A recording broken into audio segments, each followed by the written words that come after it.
우리들의 인생에 있어서 바꿀 수 없는 것이 하나 있는데 내가 노력한다고 해서 늘어나거나 줄어들지 않는 것이 있습니다. 그것이 바로 시간이라는 거죠. 주어진 시간을 어떻게 만끽하면서 살아가느냐가 중요한데 돈으로도 살 수 없습니다. 그렇다면 지난 한 주간만을 두고 볼 때 우리가 어린이날이다 뭐다 해서 많이 바쁘고 힘들었지만 한편으로는 하늘이 참 맑았죠. 그리고 주변이 얼마나 좋습니까? 보면은 뭐 꽃들이나 이런 것도 많이 피어 있고 정말 좋다는 거죠. 그래서 5월이 제일 좋은 시절이기 때문에 우리가 성모성월로 보내고 있죠. 성모성월이요 제일 좋은 시절, 이런 노래도 있지 않습니까? 그래서 이 좋은 시절을 한숨만 쉬다가 보내지 않도록, 물론 경제적인 지출도 많고 여러 가지 힘들 수도 있지만 그런 와중에서도 좋은 것을 자꾸만 바라봐야 돼요. 어차피 벌어진 일 안에서 좋지 않은 것 바라본다고 해서 바뀔 수 있는 것은 아무것도 없습니다. 만약에 오른팔과 왼팔을 쓰는데 오른손이 아파요. 그럼 우리는 어디를 주로 쓰죠? 오른손이 아프면 어느 손을 주로 씁니까? 왼손을 주로 쓰죠. 아픈 손은 많이 피하게 되어 있어요. 그러면 삶 안에서 기쁜 일이 있고 슬픈 일이 있다면 어디 더 집중해야 됩니까? 기쁜 일에 더 집중해야 돼요. 왜? 슬픈 일에 빠져 있다고 할지라도 바꿀 수 없기 때문입니다. 그런데도 많은 사람들이 자꾸만 슬픔 속에 사로잡혀 있다는 거죠. 그래서 내 삶 안에서 나를 힘 빠지게 하는 것과 힘 있게 하는 것 중에서 힘 있는 것에 더 주목하면 돼요. 그래서 생각이라는 것은 늘 감사하면서 긍정적인 마인드로 바꿔나갈 때, 근데 긍정적인 마인드라는 것은 그냥 생겨나는 것이 아니라 내가 만드는 것은 한계가 있어요. 그래서 하느님께 감사하면서 하느님께 온전히 신뢰를 두기 때문에 우리는 긍정적인 마음을 유지할 수 있는 거지 내가 대단하기 때문이 아닙니다. 그래서 우리는 변치 않는 하느님께 모든 희망을 걸고 있다. 그렇기 때문에 이 희망은 무너지지 않는다. 그래서 나는 어떤 경우에라도 하느님께 신뢰를 두고 있기 때문에 절망하지 않고 뭘 바라본다? 희망을 바라본다는 거죠. 그러니까 내 삶 안에서 희망의 발자취, 희망의 흔적을 자꾸만 찾으셔야 돼요. 이것을 찾게 되면 실타래가 보이면 그것을 잡아당기면 커다란 희망이 나에게 찾아오기 때문입니다. 이미 하느님께서는 당신을 따르는 이들에게 많은 희망을 주셨어요. 문제는 뭐냐면 그 희망을 내가 찾느냐 찾지 않느냐. 만드는 것이 더 쉽습니까? 찾는 것이 더 쉽습니까? 찾는 게 쉽죠. 만드는 게 더 어렵죠. 그렇다면 우리들의 삶 안에서 희망을 만드시는 분은 하느님이시지만 그 희망을 찾는 것은 우리가 되어줘야 돼요. 찾지도 않고 그냥 생겼으면 좋겠죠. 내가 찾지 않는데도 하느님께서 많은 은총을 그냥 주셨으면 좋겠지만 인간의 삶이라는 것은 거저 주어지는 것은 큰 감동을 주지 못합니다. 그래서 제가 여러분께 자주 말씀드리지만 힘들어도 케이블카 타고 산에 올라가는 거하고 걸어서 올라가는 거하고 같아요? 달라요? 다르죠. 케이블카 타고 올라가면 또 밥 먹고 소화도 안 되고 그러면 속이 불편하죠. 근데 산에 올라가면 어때? 불편한 속도?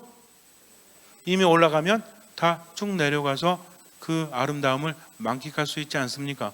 그래서 인간은 어느 정도는 수고로워야만 기쁨을 얻을 수 있는 존재다. 그러나 이 수고로움이 그냥 고통스러우면 안 돼요. 어떤 수고로움입니까? 뭐가 있는 수고로움? 그렇죠. 희망이 있는 수고로움은 인간에게 기쁨을 주지만 희망이 없는 수고로움은 스트레스를 쌓이게 하고 인간을 힘들게 한다는 거죠. 그럼 우리는 왜 희망을 갖습니까? 주변의 일이 잘 돼서? 가진 것이 많아서? 그것이 아니라 누가 계시기 때문에? 예수 그리스도께서 계시기 때문에 그래요. 그래서 예수님을 자꾸만 가까이에서 느끼지 못하면 우리들의 희망은 무너지고 말아요. 저는 그리스도께 희망을 둡니다라고 해서 희망이 생기는 것이 아니라 그리스도를 알고 그분을 믿고 그분 안에 머물 때 그분을 아는 것이 중요합니다. 모르는데 어찌 희망을 걸 수 있겠습니까? 남들이 하니까 따라하는 건 돼야 안 돼요? 안 된다는 거죠. 내가 예수님을 만나지 않으면 우리들의 믿음은 의미가 없습니다.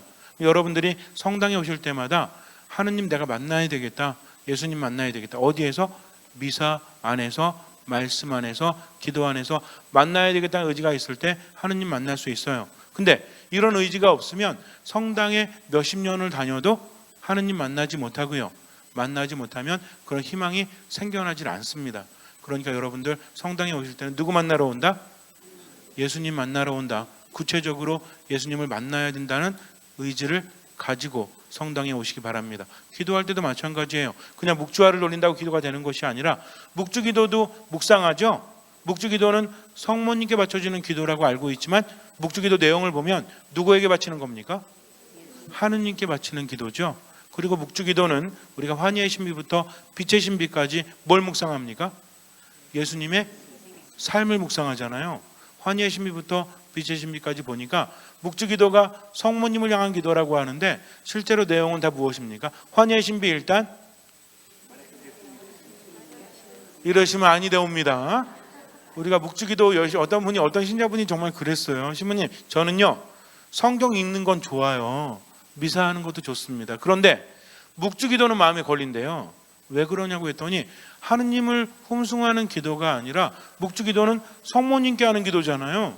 그러니까 마음에 걸립니다. 그래서 제가 그랬습니다. 묵주기도 한 번도 안 해보셨죠? 왜?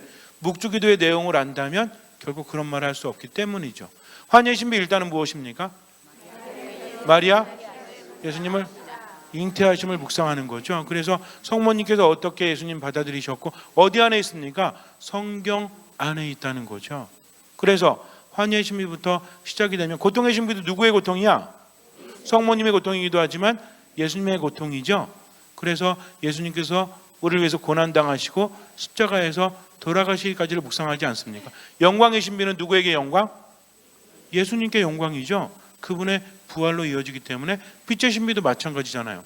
미사 성제 세우시고 하늘나라 선포하시고 세례 받으시고 이런 것들이 주된 내용이 되어 있으니 묵주기도는 성모님을 위한 기도, 성모님께 바치는 기도가 아니라 하느님께 바쳐지는 소중한 기도요. 참으로 성경적인 기도라는 거죠. 또 묵주 꾸러미 안에는 무엇이 있습니까? 우리들의 신앙 고백인 사도신경이 있죠. 그리고 또 뭐가 있어요? 주님의 기도가 있죠. 그리고 무엇이 있습니까? 성모송이 있고 영광송이 있는데 성모송은 뭐라고 그래요? 은총이 가득하신 마리아님 기뻐하소서 주님께서 함께 하시니. 그러니까 성모님 홀로 복되신 것이 아니라 누가 함께 하십니까? 그렇죠. 성모님은 예수님 없이는 의미가 없어요. 천주의 모친 성모 마리아, 이 말이 마음에 걸립니다. 왜? 하느님의 어머니래. 아니 어떻게 성모님이 하느님의 어머니면 하느님보다 높은 거 아닙니까? 라고 묻는 경우가 있는데 하느님의 어머니라는 말은 그분을 흠숭하는 용어가 아니라 바로 하느님이 인간이 되셨다. 성모님의 인간, 즉 예수님은 여인의 몸에서 태어난 온전한 인간이다. 그래서 예수님의 인성과 신성은 분리되지 않고 일치한다는 거죠. 그래서 예수님은 온전한 사람이십니까? 온전한 인간이십니까? 똑같은 말이죠. 온전한 하느님이십니까? 온전한 인간이십니까? 이러니까 헷갈리지. 그분은 온전한 하느님이시자 동시에 온전한 인간이십니다. 그러니까 인간인 예수님의 모든 것은 하느님이신 그리스도의 것이라는 거죠. 이렇게 본다면 예수님의 어머니는 하느님의 어머니입니까? 아닙니까? 맞다는 얘기죠. 하느님이 온전한 인간이 되기 위해서는 그러면 예수님이 인간이었을 때만 성모님 어머님이고 인간이 동시에 하느님은 성모님 어머님 아니에요? 이런 것이 아니라는 거죠. 그래서 천주의 모친이라는 용어는 예수님의 인성을 강조하기 위해서 나온 용어지 성모님을 높이기 위한 용어가 아니라는 거죠. 아시겠습니까?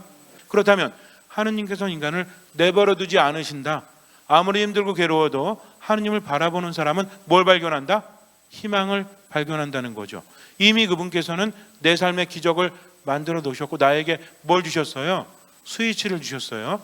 텔레비전을 이렇게 설치해 놓고 나에게 리모컨을 줬습니다. 근데 이게 뭐 하는 물건인지 몰라서 이게 뭐 하는 거지 하면서 계속 사용하지 않고 가서 텔레비전을 켠다면 이 사람은 어떤 사람이에요? 인생이 피곤한 사람이죠. 그래서 리모컨 버튼만 누르면 텔레비전이 켜지죠. 근데 이것도 누르지 않고 안 나온다고 그러면 돼요, 안 돼요? 안 된다는 겁니다. 최소한 리모컨을 누를 정도의 노력은 해야 되지 않습니까? 우리들의 삶도 마찬가지예요. 내가 아무리 절망 속에 빠져 있다고 할지라도 더 이상 희망이 없다고 할지라도 하느님께서는 나를 포기하지 않으시고 당신의 무한한 힘으로 나에게 도움을 주십니다. 내 삶의 기적을 일으키신다는 거죠. 누구에게나 되는 것을 한다면 기적이라고 부르지 않아요. 그러나 하느님은 기적을 일으키시는 분, 내 삶 안에서 불가능함을 가능함으로 만드시는 분이 그분이기 때문에 나는 그분께 온전히 의지합니다. 그분을 신뢰한다는 거죠. 그래서 우리들의 희망은 아무도 빼앗아가지 못합니다. 이런 믿음이 있을 때 내 삶 안에서 뭐가 일어난다? 기적이 일어날 수 있다는 거죠. 기적이 일어나려면 믿음이 있어야 된다고 그러니까 어떤 분이 믿습니다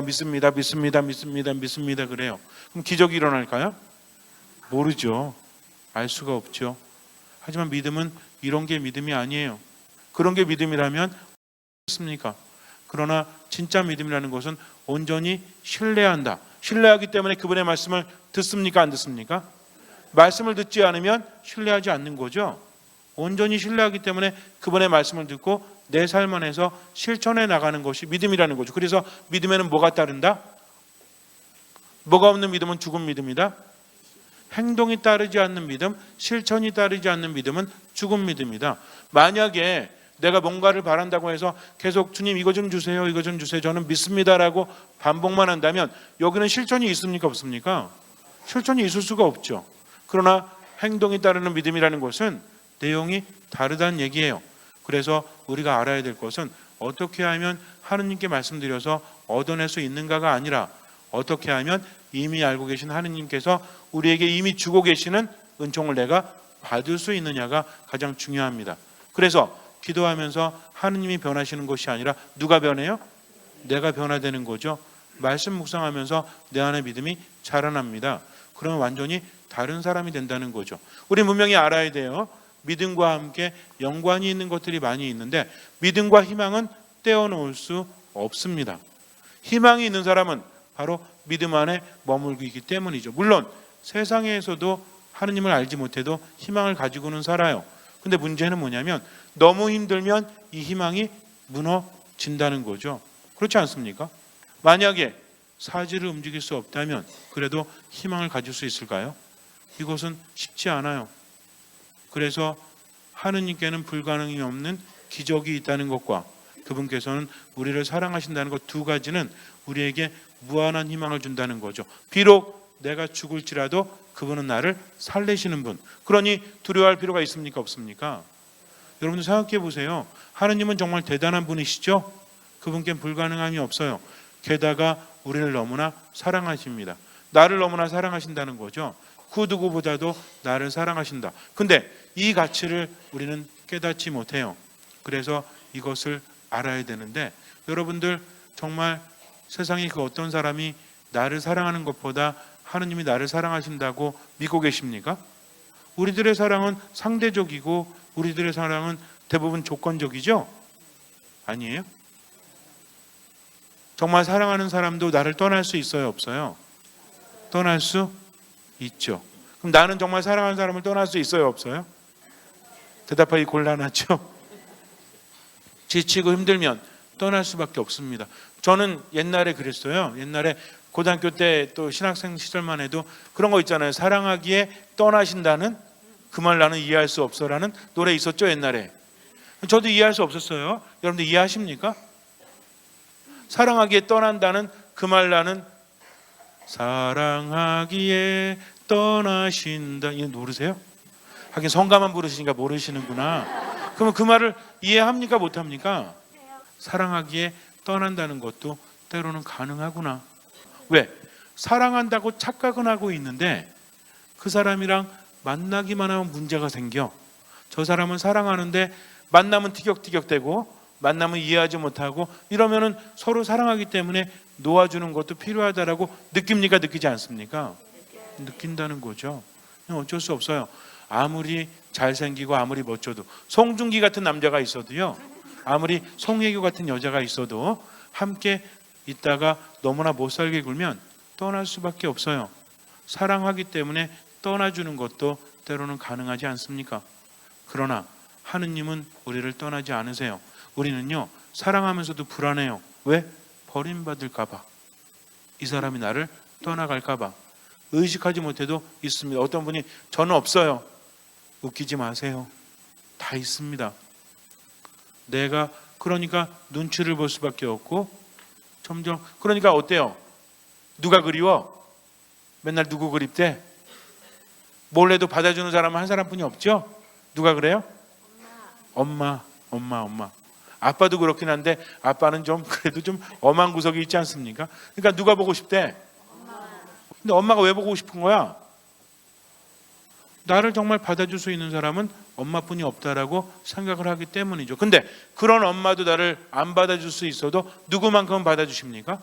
예수님만큼은 받아주신다니까요. 근데 그 가치를 모르면 되겠어요? 안 되겠어요? 안 됩니다. 우리가 신자로 살아가면서 정말 중요한 것은 주님 믿습니다 믿습니다 외치는 것이 아니라 예수님 만나고 예수님 안에서 그분이 어떤 분이신지 깨닫는 거죠. 예수님이 인간이 되셨다, 하느님이 인간이 되셨다는 것은 엄청난 사랑입니다. 왜 엄청난 사랑입니까? 왜 되신 거예요? 왜 인간이 되셨죠? 우리 아주 쉽게 알고 있죠. 강생구속이라고 하죠. 강생구속이 뭡니까? 인간이 되셔서 인간을 구원하셨다, 이 말입니다. 이 말이 기가 막히죠. 얼마나 대단합니까? 인간을 구원하려고 하는데 답이 없으니까 어떻게 합니까? 스스로 인간이 되셔서 고난을 받으시고 인간을 어디로부터? 죄로부터 죽음으로부터 해방시키신다는 이 짧은 구절이 얼마나 기가 막힌지 아세요? 내 죄 때문에 내가 죽을 위험에 처했을 때 나 대신 죽어줄 사람 거의 없습니다. 엄마 있을지 몰라요, 아빠 있을지 몰라요. 그러나 예수님만큼은 못한다는 거죠. 아무리 사랑해도요, 병으로 누워가지고 10년만 알아보세요. 그러면 사랑하는 사람의 마음이 떠날 수밖에 없지. 그거 내가 아파가지고 누워가지고 10년 동안 정말 아무것도 못하고 병수발만 내 사랑하는 사람이 들어주기를 원하십니까? 우리 솔직히 한번 얘기해 볼까요? 부부끼리 오신 분은 손 안 들으셔도 돼요. 자, 내가 아파서 10년 동안 또는 15년, 20년 동안, 20년으로 하죠. 20년 꼼짝없이 누워 있어야 돼. 이제 상대방이 해줄 수 있는 것이 아무것도 없어요. 그래도 내 옆에 남아있기를 바라시는 분, 상대방이 남아주는 것과 내가 바라는 것은 다르죠. 그렇지 않아요? 그러나 그럼에도 불구하고 나와 함께 하시는 분은 누구시다? 예수님이시라는 거죠. 그만큼 우리를 사랑했기 때문입니다. 이 사랑이 얼마나 대단한지 몰라요. 와서 그렇게 배척받고 그렇잖아요. 인간 사랑해가지고 오셔가지고 막 말씀 전해주시고 기적 행하시고 고쳐주셨는데 잘못한 거 하나도 없었죠. 근데 인간들은 뭐라 그래요? 십자가에 못 박으라고 외칩니다. 이런 사람을 위해서 죽으려고 왔던 거죠. 예수님 어때요? 그까짓 거 괜찮아 그러셨습니까? 겟세마네 동산에서 어떻게 하십니까? 아버지 이 잔을 제게서 거두어 주십시오. 제자들에게 나와 함께 1시간만 깨어 기도해다오. 내 마음이 괴로워 죽을 지경이다. 이렇게 힘드셨다는 거죠. 그래서 피땀을 흘리면서 기도하실 정도로 인간이 너무나 힘들면요, 땀이 붉은색이 된대요. 피가 섞이는지 뭐 그런 얘기 예전에 들은 적이 있었는데 너무나 힘드니까 그렇게 피땀을 흘릴 수밖에 없는, 그렇지 않습니까? 그러니까 그 정도로 힘듦에도 불구하고 인간을 위해서 견뎌내셔야 했다는 거죠. 그러다가 어떻게 됩니까? 십자가 위에서 처절하게 돌아가시죠. 이것이 사랑의 극치예요. 목숨을 내어주는 사랑, 이보다 더 큰 사랑은 없다라고 하십니다. 예수님께서 그러시잖아요. 벗을 위해서 목숨을 내어주는 것보다 더 큰 사랑은 없다라고 하셨을 때 그분의 마음이 어떠셨을까요? 이제 그분이 그렇게 하셔야 되는데 두렵고 힘들지만 너무나 사랑하기 때문에 내 목숨을 너에게 준다라는 거죠. 외면받는 사랑입니다. 우리도 마찬가지예요. 누군가 나를 열렬히 사랑해 준다면 그 사람 위해서 목숨 바칠 수 있어요. 이 정도는 되죠? 분위기 왜 이러죠? 나를 너무 사랑해 주는 사람이 위험에 처했다면 나는 그 사람 위해서 목숨 내놓습니까? 안 내놓습니까? 여러분들을 사랑하는 여러분들의 그 사랑을 위해서 목숨 내어놓을 수 있어요? 없어요? 이러시면 안 되죠. 자, 있다 없다로 대답하세요. 내 사랑을 위해서, 나를 너무나 사랑해 준 사람 위해서 목숨 내어놓을 수 있습니까? 없습니까? 있죠. 근데 나를 사랑하지 않는 사람 위해서 목숨 내어놓을 수 있어요? 이거는 누가 그렇게 하겠습니까? 그러나 누군 그렇게 하세요? 예수님은 그렇게 하시죠. 당신을 십자가에 못 박는 사람들, 아무런 죄도 없는데 정말 그들의 계략에 말려서 음모에 말려 뻔히 아시면서도 그 길을 걸어 가셔야 합니다. 이게 얼마나 대단한 건지 아십니까? 나를 죽이려고 하는데 내가 사랑하기 때문에 뻔히 알면서도 죽는 길을 걸어간다는 것은 쉬운 일이 아니에요. 그만큼 인간을 사랑하신다면 우리는 두려워할 게 있습니까? 없습니까? 이렇게 나를 사랑하시는 분이 내 곁에 계신데 내가 뭔 짓을 해도 그분께 돌아오기만 하면 나를 사랑해 주시는데 내가 세상을 살면서 스스로 위축될 필요 있습니까? 없습니까? 없다는 거죠. 그래서 우리는 절대로 희망을 잃지 않습니다. 희망이 있기 때문에 우린 넘어져도 일어날 수 있다는 거죠. 이것은 세상 사람들이 두는 그런 희망이 아니라 영원히 변치 않을, 그래서 신앙적인 희망이라는 것은 삶과 분리되는 것이 아니라 근본적으로 삶과 연결이 됩니다. 어떤 일이 있어도 그분께서 나를 사랑하시기 때문이죠. 이제 마지막으로 예수님께서는 인간을 위한 최대한 배려를 하십니다. 그 배려가 뭐냐면 승천이죠. 예수님께서 위로 올라가셨다? 그럼 하늘나라가 어디 있죠? 명왕성에? 어디쯤 있을까요? 인터스텔라 보니까 저기 어디 다른 이런 데 있나요?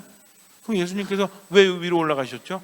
인간은요, 상징과 비유를 통해서 세상을 보고 깨닫습니다. 그렇잖아요. 사랑이라는 것도 우리가 이야기하죠. 사랑이라는 것도 실체가 있어요, 없어요? 실체가 어떻게 생겼죠? 알 수 없지만 사랑이 있다고 믿으십니까? 믿지 않으십니까? 사랑이 있잖아요. 그러니까 인간이라는 사랑이라는 단어에 많은 의미를 부여하죠. 하늘이라는 것도 마찬가지예요. 비행기 타고 가면서 가끔 구름 보면서 여기 밟으면 떨어질까 안 떨어질까, 밟으면 어떻게 될 것 같아요? 떨어지겠죠. 그러나 하늘나라라는 것은 어떤 나라입니까? 하느님이 계신 곳. 위로 가는 것과 밑으로 내려가는 것 중에서 어떤 게 좋아요? 위로 올라가는 게 좋지 밑으로 내려가는 거 싫잖아요. 왜? 우리가 인간이 그렇게 느끼기 때문입니다. 그럼 예수님께서 오셔가지고 제자들 앉혀놓고 사람들 앉혀놓는다. 야, 하늘나라는 말이지 니들이 생각하는 것처럼 저기 달 위에 있는 게 아니야. 이렇게 하면서 설명하실까요? 그럼 배려가 아니죠. 사랑이란 뭐라고 했습니까? 진짜 사랑이라는 것은 상대방이 원하는 것을 내가 상대방이 해줄 수 있는 것. 시대적인 한계도 있죠. 당시 사람들은 그렇게 믿고 있었습니다. 우리도 그렇게 믿잖아요. 그러니까 예수님께서는 제자들이 보는 방식으로 하늘 나라로 가신다는 거죠.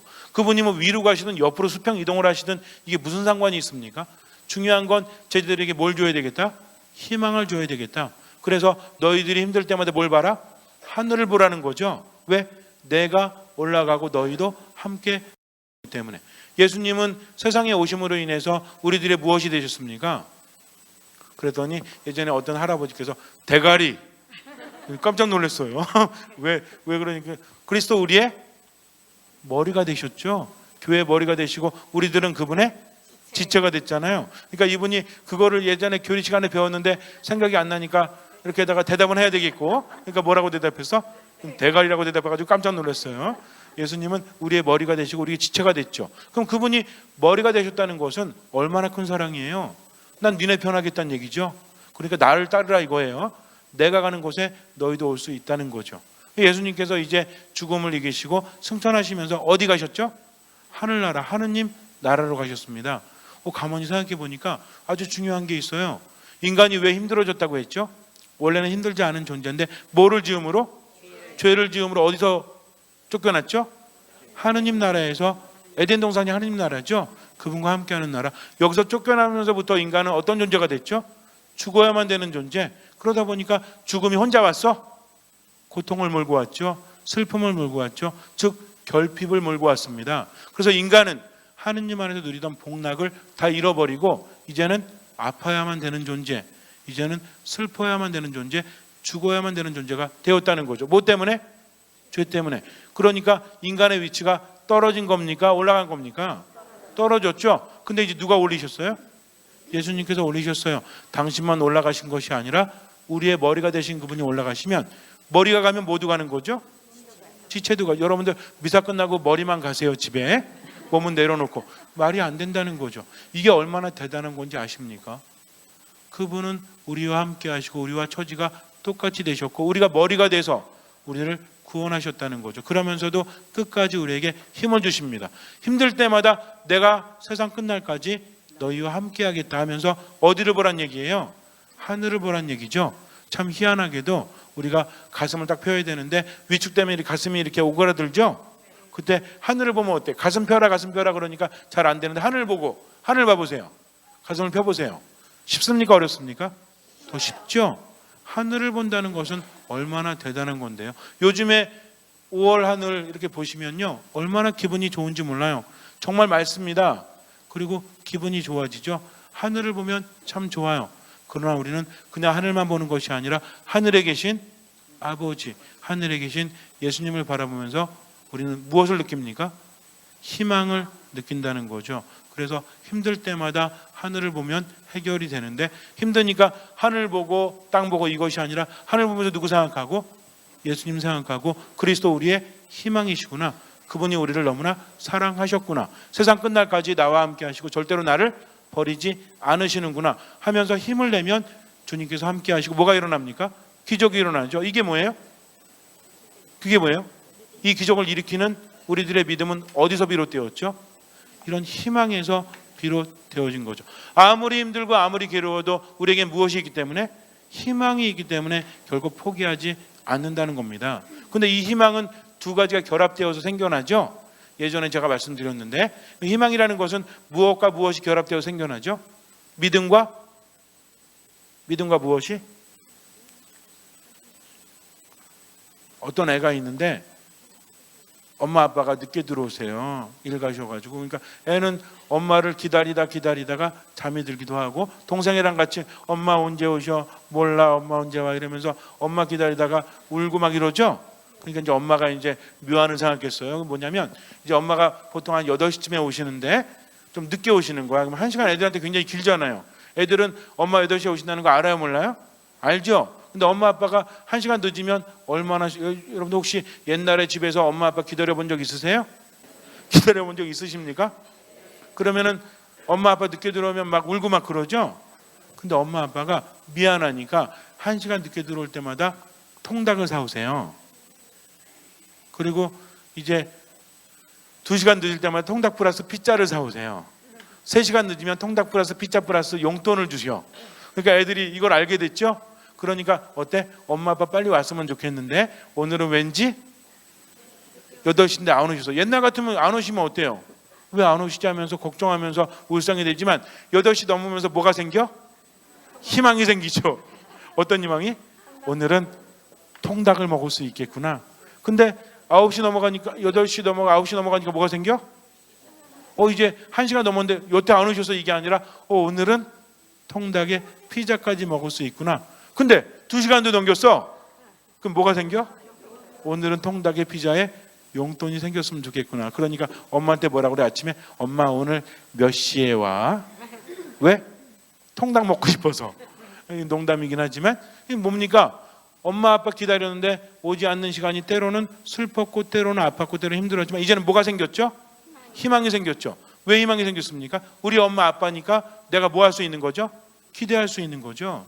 그래서 기대라는 것이 있어야만 희망이 생기는데, 또 기대만 있으면 돼요? 오늘 통닭 먹을 수 있다는 기대. 근데 뭐가 있어야 돼? 사오실 거라는 믿음이 있어야죠.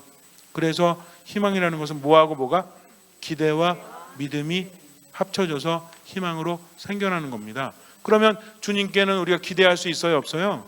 기대할 수 있죠. 그분께는 불가능함이 없으니까. 또 그분은 나에게 좋은 것을 주십니까, 안 주십니까? 주시죠. 이건 뭐예요? 믿음이죠. 이 두 가지가 있으니 우리에게 무엇이 있죠? 희망이 있으니까 힘들 때마다 뭐 해라? 하늘을 봐라. 그러나 그냥 하늘만 바라보는 것이 아니라 하늘에 계신 그분을 생각하면서 내 삶을 또 열심히 살아가면 그분께서 은총을 주신다는 거죠. 그냥 하늘만 보는 건 의미가 없어요. 무엇을 봅니까? 하늘에서 나와 함께 하시는 주님을 바라본다는 거죠. 뭐 하란 얘기예요? 하늘만 보란 얘기. 이렇게 비행기 쇼 안에 이렇게 뭐 하란 얘기죠? 기도하란 얘기입니다. 기도 안에서 희망이 생겨나기 때문입니다. 잠시 눈을 감으세요. 삶이 많이 힘드시죠? 정말 힘들어요. 나만 힘든 게 아니라 진짜 많이 힘듭니다. 인간은 원래 불안한 존재이기 때문에 그래요.